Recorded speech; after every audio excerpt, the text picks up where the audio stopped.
বেসরকারি মাধ্যমিক স্কুল ও মাদ্রাসা শিক্ষা জাতীয়করণের দাবিতে দেশের বিভিন্ন জায়গায় নানান কর্মসূচি পালন করেছে শিক্ষকরা।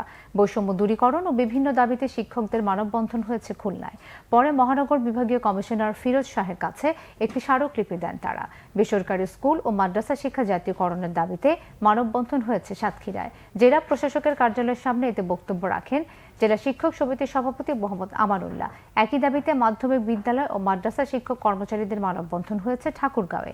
দুপুরে শহরের চৌরাস্তায় এই কর্মসূচি পালন করেন তারা। ৩ দফা দাবিতে শিক্ষকদের মানববন্ধন হয়েছে ঝিনাইদহে। সকালে শহরের কেন্দ্রীয় শহীদ মিনারের সামনে এতে উপস্থিত ছিলেন বিভিন্ন শিক্ষা প্রতিষ্ঠানের শিক্ষকরা।